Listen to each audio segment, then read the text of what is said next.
So, I mean, you can tell me. I promise, I won't tell a soul. Come on, you can trust me. I'm telling you, this is like a drug to me.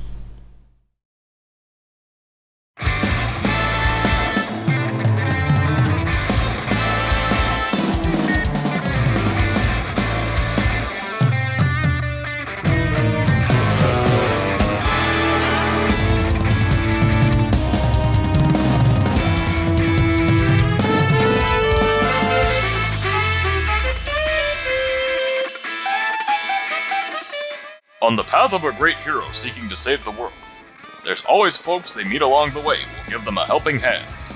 Or in this case, a helping blade. Whether helping them out of a tough spot or testing their mettle in battle, these two stoic sword wielders are more than ready for a duel in their own rights. I'm Manny, heading research for Zero, Mega Man X's red-clad Maverick Hunter. I'm Chelsea, heading research for Meta Knight, the Kirby franchise's battle-hardened Star Warrior. I am the Fight Analysis and Conclusion Tolerance software, or FACTS for short, and I will be determining the victor with their research taken into account. For this duel, we'll be focusing on Zero's body and weaponry from the Mega Man X games while also taking events from the Mega Man Zero games into account, and analyzing both the games and the Right Back At Ya anime for Meta Knight. And with those rules in place, I'm your host, Rick Rucker. And this, ladies and gentlemen, is Battle Royale!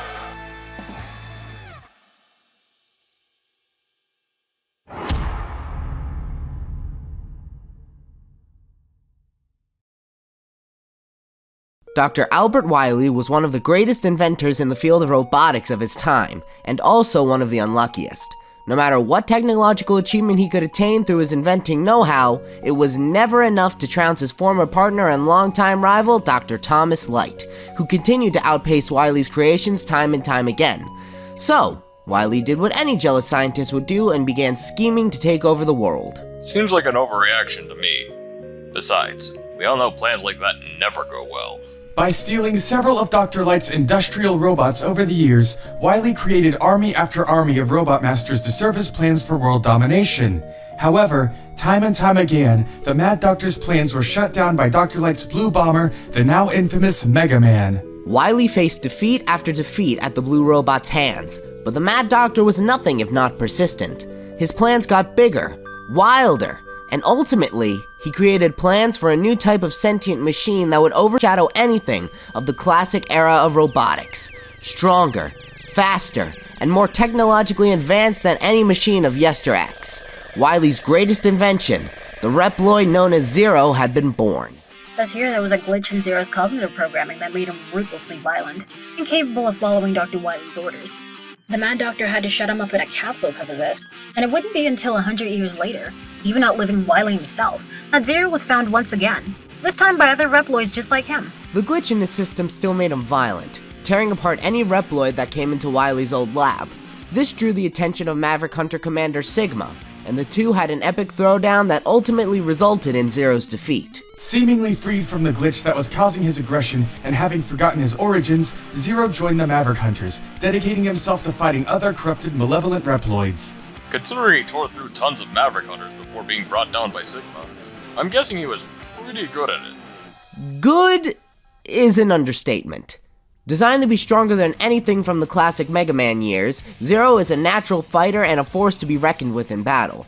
With a tricked-out Titanium Z body that's loaded with gadgets to support him in the field, Zero's no slouch when it comes to fighting on his own.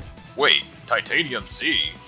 Are you sure you didn't just make that up? Maverick Hunters like Zero aren't just armed with their fists, though. He's got several different kinds of weapons he can whip out during battle, ranging from hammers to shields to even huge glaives. But nothing in Zero's weapon closet quite stacks up to his Z-Buster arm cannon, and his go-to energy sword, the Z-Saber. The Z-Saber is a single-handed beam sword that Zero wields with expert proficiency, slicing through anything in his path. Beyond its standard use, Zero can channel elemental attacks through this blade to utilize several techniques that employ a wide variety of elements, such as fire, ice, electricity, earth, and even steel. Zero's abilities go way beyond just elements, though. He's got an entire laundry list of attacks and techniques that he can use to varying effects in a fight. Oh, come on. The list can't be that long. Wanna bet? Take a look at the list of them. I'll wait. We have an hour. Alright, let me see here. Holy this thing is longer than my alimony paperwork! Zero's multitude of techniques give him great versatility and adaptability for most combat situations. He can fire energy waves from the Z-Saber with Hadengeki, duplicate his physical presence and movements through a copy of himself with Twin Dream, briefly turn invisible with Raikozin, create massive energy columns with Reikoha, and even freeze time temporarily with Dark Hold. And that's barely scratching the surface of his many skills. Considering how many different kinds of Mavericks there are that Zero's undoubtedly done battle with, I'm not surprised. You'd have to be pretty adaptable to take on so many different types of androids. All that's hardly even his best. In serious confrontations, Zero's got a couple super forms he can bust out to amp up his power. Black Zero doesn't just turn his red armor a dark color, but it increases the damage output of his weapons, toughens Zero's defenses, heightens his speed, and upgrades the Z-Saber into an even more powerful Z-Saber Plus. And for the most extreme situations imaginable, there's his absolute Zero form. Along with sporting a pair of wings for free-moving flight, Zero can shred through his opponents with razor-sharp claws. With or without his weapons and abilities, there's no denying that Zero is one of the greatest Maverick hunters of them all. In fact, after Sigma turned evil and began attempting to eliminate all humans, it's a long story.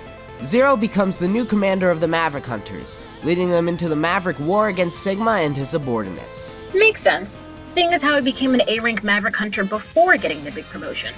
And it's not like he didn't get any chances to show his stuff as head honcho.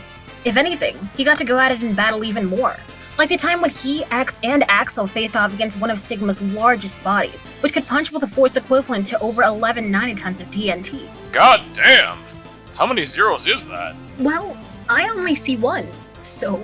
Oh, for fuck. Not only is it impressive for Zero to be capable of matching this kind of strength, but at the end of this encounter with Sigma, his giant body was completely vaporized, an event which, when calculated, would require 202 exatons of TNT to pull off. Zero's speed is nothing to sneeze at either.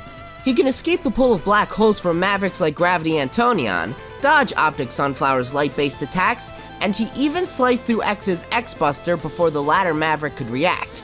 He's got durability to spare too. He was knocked out of orbit by Sigma's giant body in X7 and was fine. Survive Lumine's ultimate attack, which destroyed an entire star and stopped the Eurasia space colony from crashing into Earth by flying a spaceship directly into it. Wow, what a master plan that was. Reckless as that may seem, Zero is not to be seen as unintelligent. No average Reploid could lead the Maverick Hunters through their wars against Sigma, after all. The greatest of Zero's potential remains to be analyzed, though, and to do that we must take a very in-depth look at a very particular entity, the Mother Elf from the Mega Man Zero games.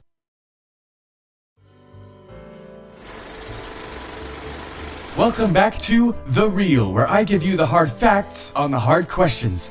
Up until this point, we've been sticking to the Mega Man X games for our analysis, but we'll be calling up the Mega Man Zero games now to take a look at the Mother Elf. New line of games, eh?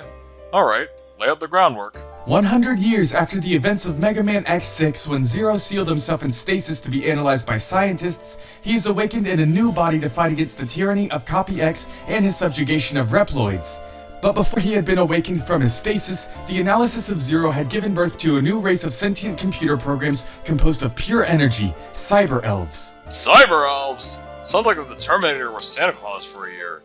John Connor's definitely going on the naughty list. While common Cyber Elves are seen as supporting units for Reploids like Zero in battle, the original and strongest one of all, the Mother Elf, was seen as a weapon in and of itself. Created from the remnants of the Maverick virus in Zero's programming, the Mother Elf was made to directly counteract the effects of the virus on Reploids, and she was used by X to ultimately destroy the virus completely, turning all Mavericks back into Reploids and ending the Maverick Wars. Hot damn! It erased the virus all at once? Just like that? Indeed, and it is the erasure of the Maverick virus that is the key to this analysis. Several sources from the Mega Man series imply human and Reploid colonization of celestial bodies beyond our Earth. From the mining planets of Mega Man 3 to the instruction manual for Mega Man X5, which stated the Maverick Hunter virus was a threat to the entire galaxy. So, for the Mother Elf to have wiped out the virus in one fell swoop, it would have had to travel pretty crazy distances to do so. Correct, and because Zero defeated Omega Zero and El Piso when they harnessed the Mother Elf's powers, Zero could scale to the feat of erasing the virus from the galaxy. You catch on fast when you're not cracking one-liners. Well, thank... Hey! Now comes the important part. How fast would the Mother Elf wiping out the virus from the galaxy be? Assuming a time frame of 30 seconds for how long it took to cover the full galaxy, this feat comes out at over 4 billion times the speed of light, nearly 3 quintillion miles per hour. Not bad at all. And we're sure this applies to X-Era Zero. Most definitely. Zero may have a different body in the Zero games, but it's still the same Zero on the inside, with the same personality, experience, and capabilities. And by scaling to the Mother Elf, he becomes even more of a force to be reckoned with. Never thought a glorified antivirus could make someone so OP.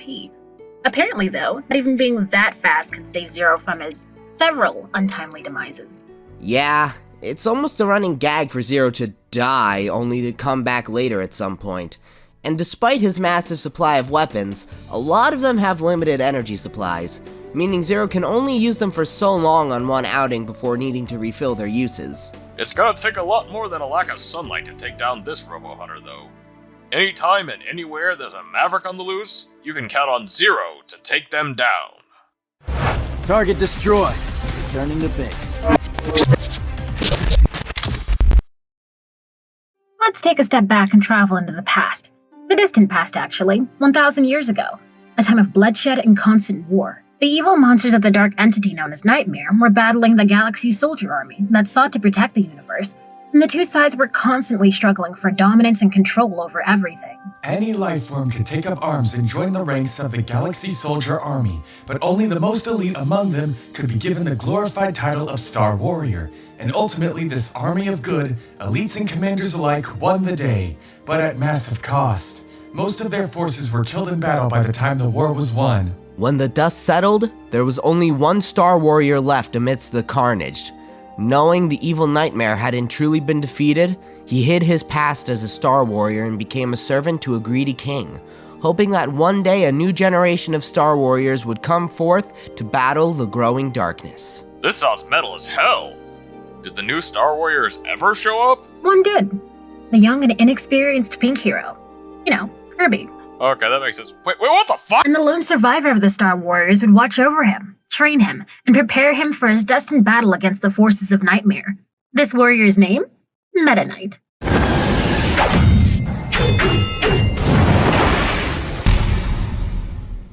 Okay, setting aside that seriously misleading backstory, that guy's a legendary soldier?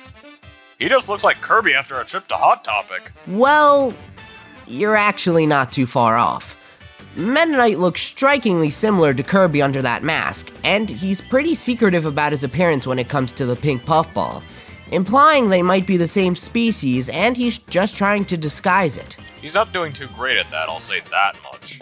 There are a lot of better ways to disguise your identity on top of covering your face. And why would you happen to know about such means? Hey, that's a pretty cool sword he has. What's it called? That would be Galaxia, Meta Knight's dual-edged single-handed weapon of choice. Sporting multiple points along the sides of the blade and an impressive golden shine, it was forged by the fire god Photron when the universe was young, and only those deemed worthy by the blade can wield it. With it, Meta Knight can dish out both heavy slashes and quick slices to do battle with his opponents. It might seem like it's more of a close-range blade due to its length, but Galaxia is actually pretty potent at a distance. Its wielder can use it to fire sword beams, blast fireballs, emit waves of electricity, and call down meteors. It can even change its size and fight on its own if its wielder isn't around. Wait, really? How does that work? Is it like possessed or something? In a way, Galaxia is imbued with its own spirit, and this sentience within the blade is what allows it to only be wielded by those worthy of it. Any who are unworthy that attempt to use it are wounded, killed, or turned evil against their will. Why is this kids' game series full of dark themes, and why have I never heard of them before? Hun, you ain't seen nothing yet. Outside the obvious face mask, Meta Knight sports metallic armor on his shoulders, hands, and feet for protection during combat. He can also use Galaxia to block and parry enemy attacks if he's feeling defensive. Don't forget his cape. It might seem like it's just for show, but it can transform into a bat-like wings that allow Meta Knight to fly around. What's more, the inside of the cape itself is actually an alternate dimension, contained entirely within the cloak. That's some seriously talented tailoring right there. Why can't my coats all have pocket dimensions inside them? I'd never lose my keys again. This self-contained dimension within Meta Knight's cape is an extremely versatile tool that he uses to great effect. By manipulating space itself, the cape allows Meta Knight to teleport around instantaneously, and by throwing its fold over his enemies, he can trap them in its alternate reality, leaving them at his mercy. So he's got a godly sword and a magic cape? Wow, he's surprisingly prepared for combat. But surely that alone wouldn't be enough to make him a Star Warrior, right? Right on. Meta Knight's fierceness in battle comes from his abilities just as much as it comes from his gear. Just to name a few, Mach Tornado whips up high gusts around him, or in a tall tower of spinning wind, Metaquick doubles his movement speed, and Galaxia Darkness snares his enemies in his dimensional cape before eviscerating them with a huge sword slash. Speaking of Galaxia, Meta Knight can swoop through the air while stabbing through foes with Shuttle Loop, and pierce through them while spinning with Drill Run. And if he's in a tight spot, he can channel energy to restore his health fully, or call in backup via either his foot soldiers or clones of himself as he's feeling self-sufficient. Now that's more like it. Never thought I'd be saying this, but that blue puffball's pretty badass. And mentoring Kirby puts him in a league all his own, right? Being the wise mentor figure to such a devastatingly powerful entity is certainly a testament to his own capabilities. Meta Knight's thousands of years of experience shine through in his accomplishments, like defeating Galactonite, who is hailed as the most powerful warrior in the galaxy, assisting Kirby and company in the defeat of Magolor, and besting clones of Dark Matter and Queen Sectonia all by himself. He even pilots his own warship, the Halberd, with great expertise. And for some reason, people just kinda seem to forget about the time he tried to take over Dreamland with it because he hated its lazy lifestyle. Kirby's pretty forgiving when it comes to his friends, I guess. Maybe, but Meta Knight shows no such mercy in battle. Despite his size, he's pretty friggin' strong, capable of matching a giant King DDD golem with just the tip of Galaxia. And while the rest of Dreamland's residents had to be securely buckled up for a journey across several light years in just a few seconds, Meta Knight stood his ground the entire time without budging an inch. Fortitude must be pretty important in knighthood. Maybe so, but Meta Knight's specialty is definitely his speed.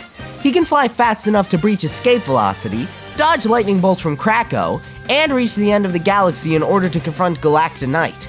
Plus, he's faster than King Dedede, who can keep up with Kirby's Warp Star, which in turn can fly to a distant corner of the galaxy in under a second.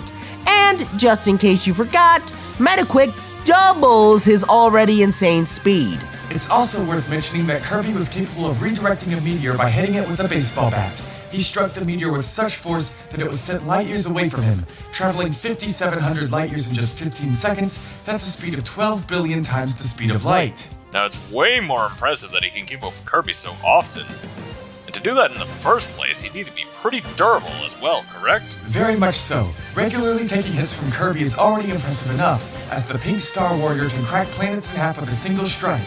But that's just scratching the surface.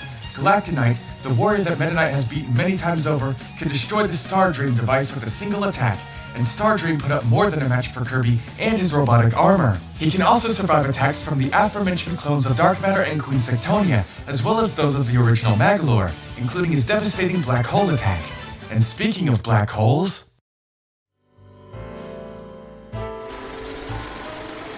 Black holes are something that pop up often in the Kirby universe. However, there is a difference between black hole and quote-unquote black hole. What do you mean?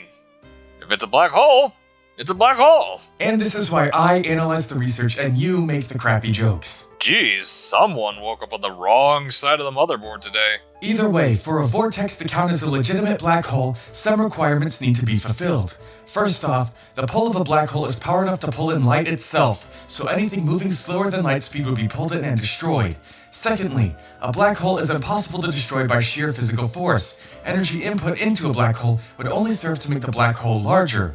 Thirdly, points closer to the black hole would get accelerated more strongly than points further away. Finally, while a black hole is movable by shooting something into it, it is impossible to actually move a black hole via dragging it around physically. So, with that in mind, how well do the Kirby universe's black holes hold up? In terms of Magolor's black hole attack, it holds up when stacked up against these criteria. The black hole is clearly created and dispersed through reality warping of some sort, as opposed to physical force. The pull of the black hole also lines up with the typical depiction of a black hole, and characters that are closer to it seem to be unable to avoid being pulled in. Similarly, Marx's own black hole attack seems to be valid as it shares several properties with Magolor's. However, Dark Nebula's own black hole feat isn't quite on the same level. What's the problem with it? The reason why most people say this is a black hole feat is because it is assumed that Dark Nebula's awakening proceeded to destroy a black hole near Popstar.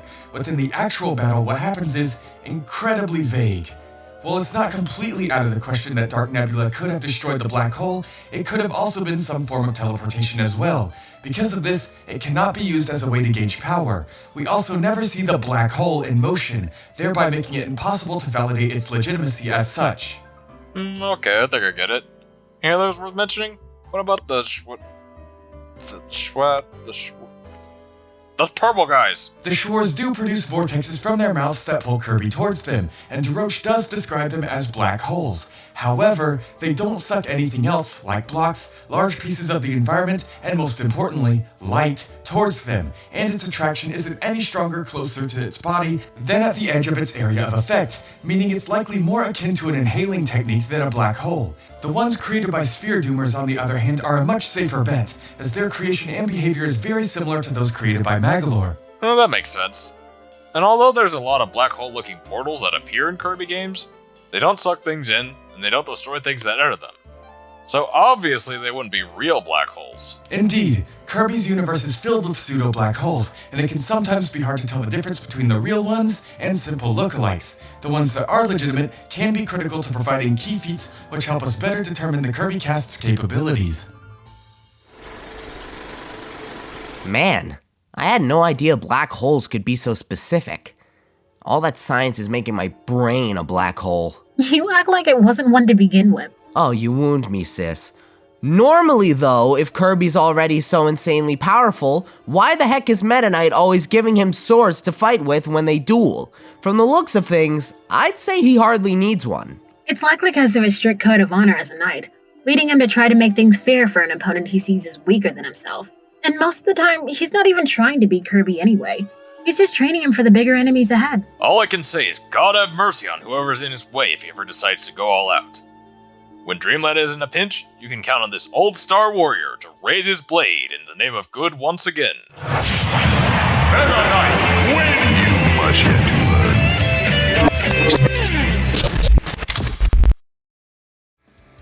Now this has got to be a good one.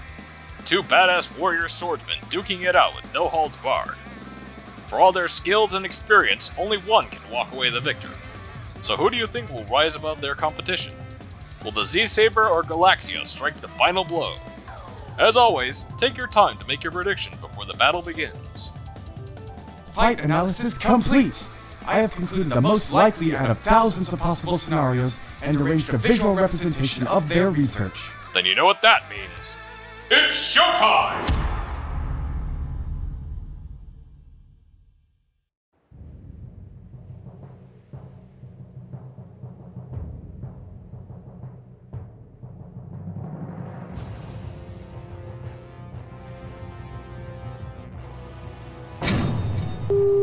This is Zero. I've arrived on the main ship's deck. What's your status? No sign that they know I'm here. No Mavericks either.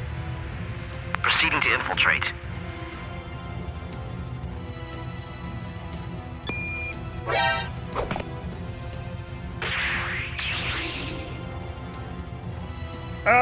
Sir? Speak. There's a guy in red that's sneaking into the ship, and he's not one of ours. He looks dangerous. So what do I do? Listen to me.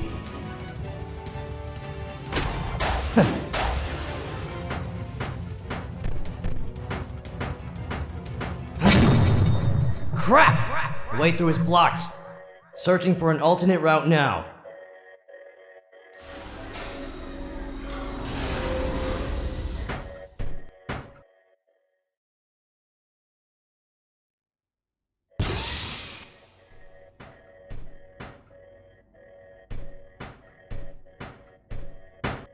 Huh? A trap! You are not welcome here. Leave before your mission is cut short. Found a Maverick. I'll take care of it. Very well. Come! It's showtime!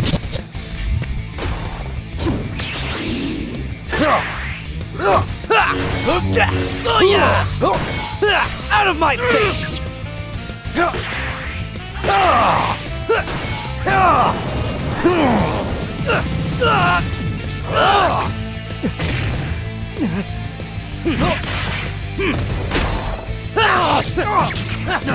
Eat this!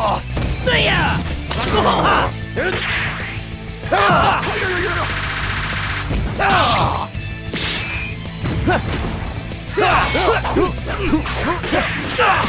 Ray Casarez!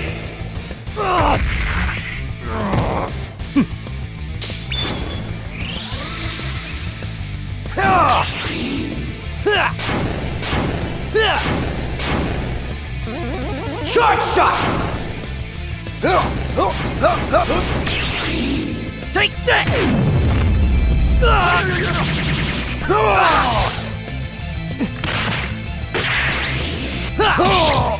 No more days!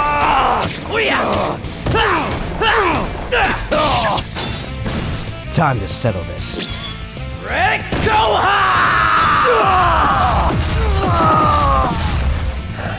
Such strength.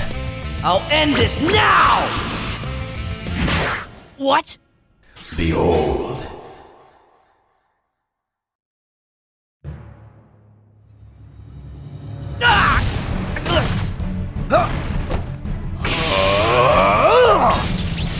I hate this job.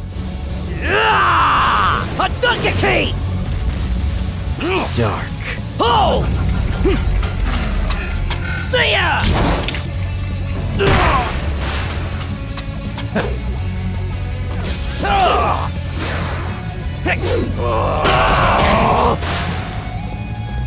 You ain't it! Too slow.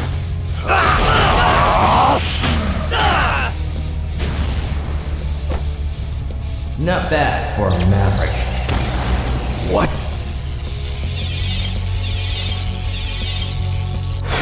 Let's end this.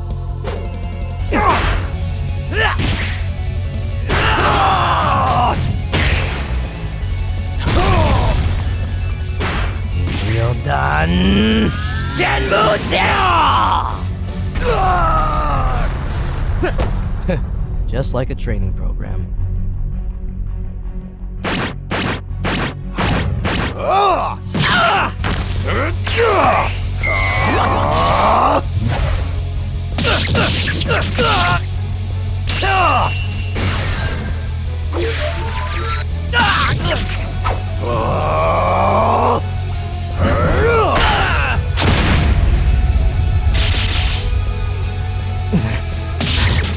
Witness Galaxia's power!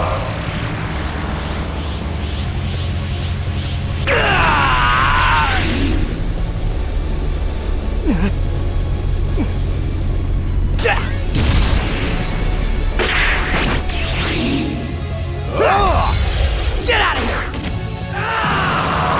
So do you, kid!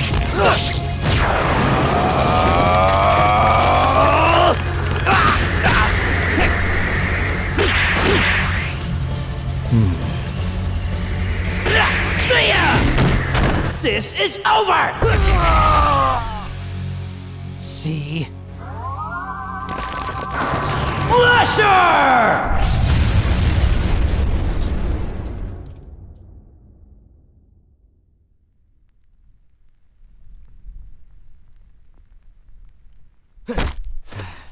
Maverick neutralized.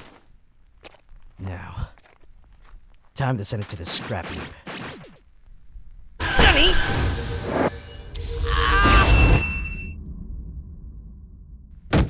You're not a Maverick? Zero here. Enemy neutralized. I'm done here. Returning to base.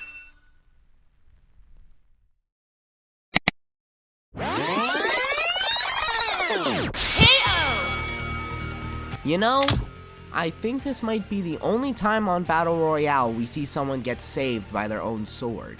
This match was an extremely close one to decide. My processors were nearly fried by the time I could crack it. Well, they were pretty evenly matched, after all. Both were expertly skilled fighters in their own rights, and they both had similar elemental abilities they could harness through their swords. Some of their abilities were even blow-by-blow counters, like Twin Dream and Meta Knight's duplication, for example. That's right. But in the end, Zero's advantages in strength, attack potency, and durability edged him out over his competition. When looking at how strong the two are in terms of physical strength, there's not much room for argument. Zero, if you remember, was built by Dr. Wiley to be stronger than anything from the original era of robotics. Specifically classic Mega Man, who could support the weight of a fortress that would have weighed over 900,000 tons. This makes Meta Knight matching the strength of a giant DDD golem seem much less impressive in comparison.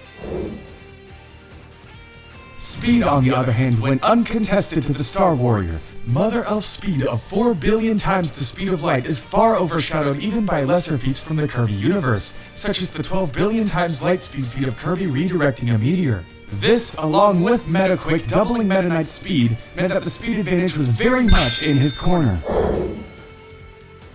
As for durability, Zero tanking the explosion of the Eurasia space colony comes out to be around 5 Zeta tons of TNT.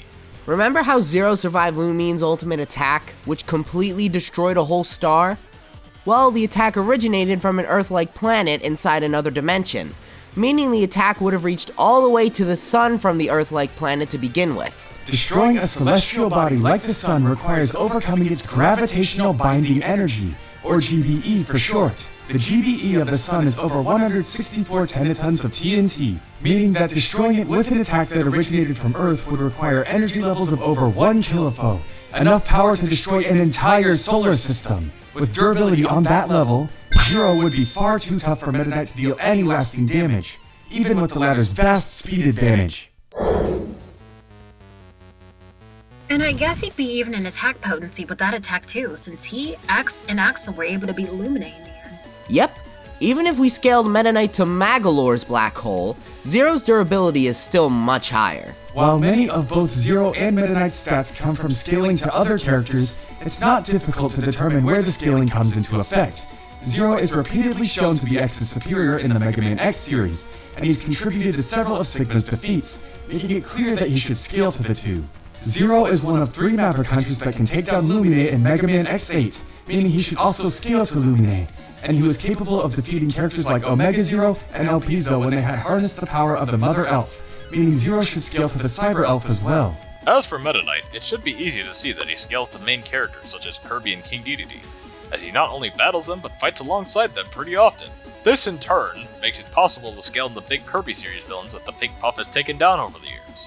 There's also Galactonite to take into account, and Meta Knight has beaten this lance-wielding warrior multiple times throughout several Kirby titles, meaning he should be on par if not superior to Galactonite's capabilities. But here's the big kicker. Surprisingly enough, none of these Kirby baddies come close to Mega Man X's feats.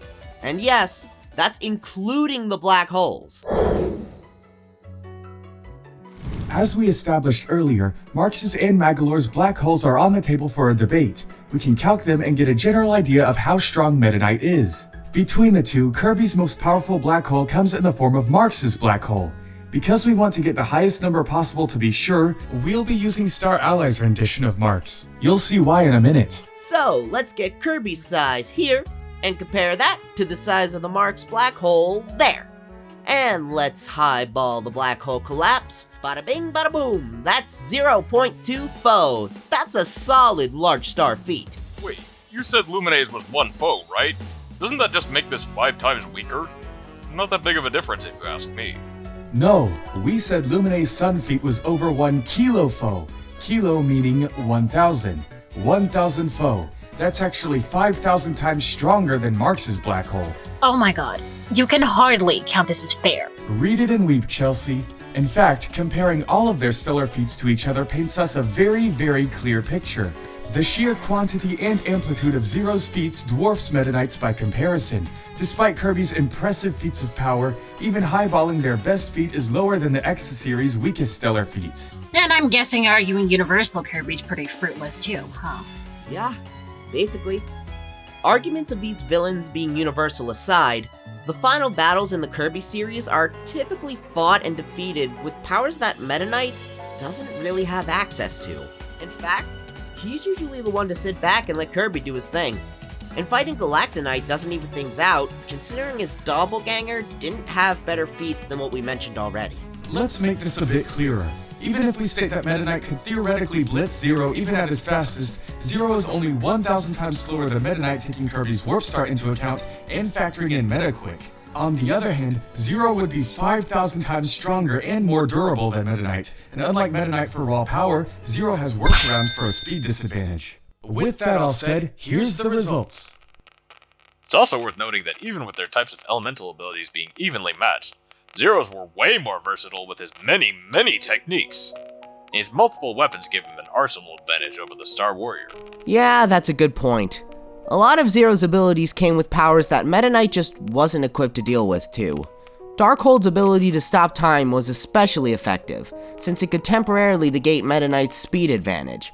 The Black Zero and Absolute Zero forms just put Zero's strength and durability over Meta Knight's even more, making any chances Meta Knight would have had at winning pretty slim by the time they came into play.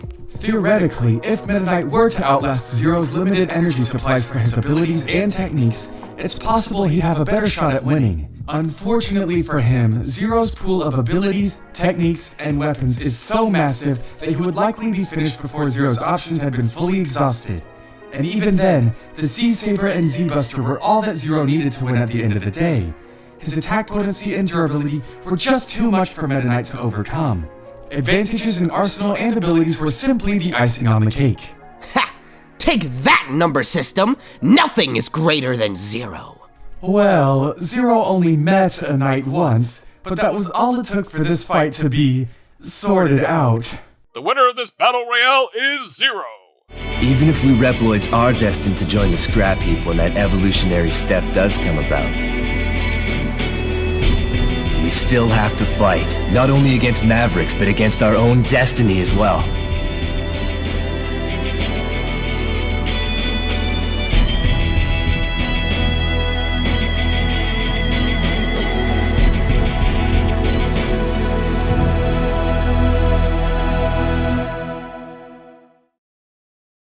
Hey guys, this is Ray, also known as Meatloaf Man, your showrunner for Crossover X. We hope you guys enjoyed that episode. We worked really hard on it, and it was undoubtedly the most difficult match to decide a victor on. I bet most of you can probably imagine why. But regardless, we had a lot of fun putting this one together, and I cannot thank every single person involved in its creation from beginning to end enough. I thank you guys for watching it. You guys make every second we spend making Battle Royale and other Crossover X content all the more worth it. We'd especially appreciate it if you donate to us via the PayPal link below or become a patron over on our Patreon. By supporting Crossover X, you not only gain access to a bunch of cool patron-only posts, bonus features, music downloads, including the dopest egg music tracks made for this episode, thank you PF, and early access to upcoming videos, but you also help fund the show and allow us to finish episodes in a more timely manner while still upholding an acceptable standard of quality. Check us out on patreon.com/crossoverx. While I have you guys here, I'd like to quickly address something that I know has been on a lot of your guys' minds. And our comment section. Leone versus Yang, where's that at? To be clear, the episode is still coming and is currently in production. It'll still be a while until we're able to present it to you, but know that we have some of our best team members on the project. We're all working hard to bring it to life and do it proper justice. So when it's ready, you're going to be in for quite a treat. That said, please wait a little longer for its completion. As always, if you would like to see updates on how the episode along with our other projects are coming along, you can check us out on Patreon as mentioned, and also follow us on Twitter at OfficialCX. We love you guys. Thank you so much for watching and supporting us. Please be safe and take care of yourselves. And of course, as always, stay tuned for what's coming next. We'll cross over to you later.